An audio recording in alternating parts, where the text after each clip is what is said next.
Sir, प्रधानमंत्री ने कई मुलाकातें की, लंबी लंबी बैठकें की, वो भी चर्चा का विषय रही। चाहे वो अमेरिकी उपराष्ट्रपति जेडी वेंस की वाइफ जो भारतीय मूल की हैं, उषा हैं, इंटेलिजेंस चीफ तुलसी गबार्ड से उनकी मुलाकात हुई, एनएसए माइकल वॉर्ड से भी उनकी लंबी बैठकें हुई हैं। इनके मायने क्या हैं?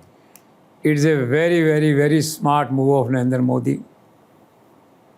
अमेरिकन ब्यूरोक्रेसी में नरेंद्र मोदी ने सेंध लगा ली है।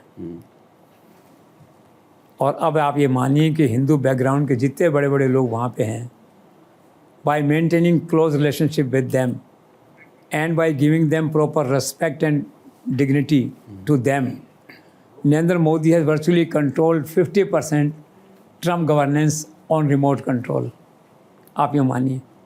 सबसे पहले देखिए वहाँ के नेशनल इंटेलिजेंस चीफ, वो मोदी की हाजिरी में एक तरह से देखा जाए तो जो है उनके पुराने संबंध हैं, पुराने रिश्ते हैं। वो अमेरिका की सारी 18 इंटेलिजेंस एजेंसीज को कंट्रोल करती है। सारे वर्ल्ड का इनपुट और ख़ास करके टेररिस्ट जो ग्रुप्स हैं या खालिस्तानी ग्रुप्स हैं, उन सब का इनपुट उसके पास है। Now she will be discreetly और openly will be sharing with Narendra Modi. जो है मोदी के साथ रिश्ता उनका 10 साल पुराना है। अब वो अमेरिकन मूल की थी, लेकिन बाद में उनके माता पिता ने हिंदू धर्म स्वीकार कर लिया। वो भी हिंदू धर्म में विश्वास करती हैं। कांग्रेस में जब उनका एंट्री हुई वहाँ के अमेरिकन कांग्रेस में, तो शपथ लेते हैं, गीता के नाम पे शपथ ली। गीता नरेंद्र मोदी ने भेजी उनको। आप देखिए रिश्ता जो है।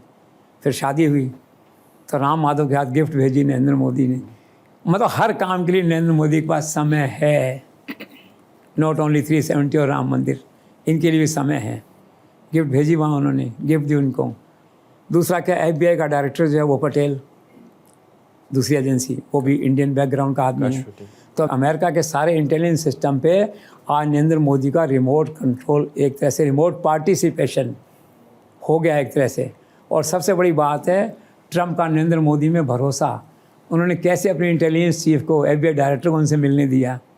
आदमी इनको तो छिपा के रखता है ना, कपड़ों में कि दिखे नहीं कौन है, क्या कर रहे हैं। ट्रंप उनको भेज रहे हैं मिलने के लिए। It means there is joint governance in America of Narendra Modi and Trump. To that extent I will say ये स्थिति हो गई ना एक तरह से जो है। तो जाके वहाँ पे वो करके आ गए सारे जो हैं। अब इससे क्या है, आने वाले समय में कि इन सब की सिंपैथी रहेगी। जो फैसले होंगे भारत से रिलेटेड और इससे रिलेटेड जो हैं वो फैसले होंगे, तो उन सब में ये ग्रुप जो है ये अपना रोल प्ले करेगा जो है।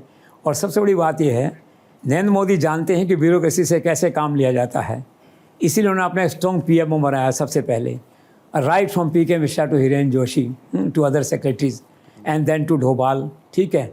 और उसके बाद में आपके विदेश मंत्री जो है ये सब ब्यूरोक्रेसी के बैकग्राउंड से हैं। Hardeep Puri, Narendra Modi knows how to run governance through bureaucracy, इसमें इनका एक्सपर्टाइज है। और वहाँ भी जाके इन्होंने जो है ना ब्यूरोक्रेसी को घेरा, ब्यूरोक्रेसी को अपने पक्ष में किया एक तरह से। उनको मालूम है कि ब्यूरोक्रेसी जो करती है संसार की कैसी पॉलिटिकल लीडरशिप हो, bureaucracy plays a vital role. हो सकता है इंडिया में ब्यूरोक्रेसी का रोल 90% तो मंत्री का साइन करता हो, लेकिन 50% रोल वहाँ भी दिखेगा आपको। तो ये नरेंद्र मोदी का स्मार्ट मूव था। वहाँ की सारी ब्यूरोक्रेसी को उन्होंने प्रो इंडिया कर दिया।